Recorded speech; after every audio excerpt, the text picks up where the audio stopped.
ഇനി അടുത്തതായിട്ട് പാട്രിയറ്റ് സിനിമയിൽ പറഞ്ഞ വാക്ക് നമ്മൾ നോക്കാൻ പോകുന്നതാണ് ആൽഫബറ്റ്.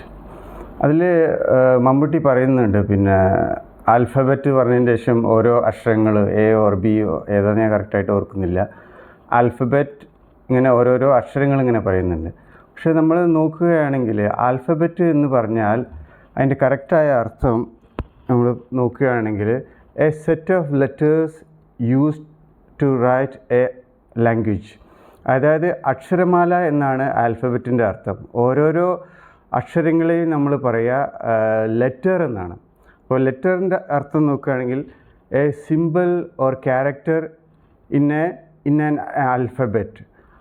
അതാണ് ലെറ്ററിൻ്റെ അർത്ഥം. അതായത് അവിടെ പറയേണ്ടത് ശരിക്കും ലെറ്റർ എന്നാണ് പറയേണ്ടത്, അതിന് പകരം പറഞ്ഞിരിക്കുന്നത് ആൽഫബറ്റ് എന്നാണ്. ഇനി അടുത്ത വാക്ക് അതിൽ ഉപയോഗിച്ചിട്ടുള്ളത് ആംബ്യൂട്ട് എന്നാണ്. മോഹൻലാലാണ് ആ വാക്ക് ഉപയോഗിക്കുന്നത്.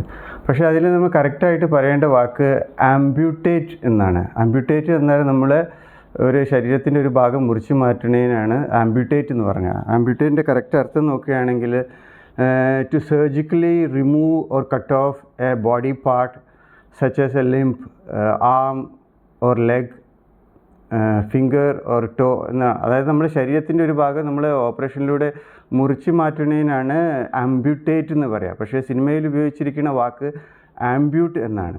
പക്ഷേ കറക്റ്റായിട്ട് ഉപയോഗിക്കേണ്ടത് ആംബ്യൂട്ടേറ്റ് എന്നായിരുന്നു. സിനിമ കാണുകയാണെങ്കിൽ ഈ വാക്കുകളൊന്ന് ശ്രദ്ധിച്ച് നോക്കൂ, പിന്നെ എന്നിട്ട് ഒരു അഭിപ്രായം പറയൂ പ്ലീസ്. പിന്നെ കോണ്ടൻറ്റ് ഇഷ്ടപ്പെടുകയാണെങ്കിൽ ലൈക്ക് ചെയ്യുക, കമൻറ്റ് ചെയ്യുക, മറ്റുള്ളവർക്ക് ഷെയർ ചെയ്ത് കൊടുക്കുക. Okay, thanks for watching.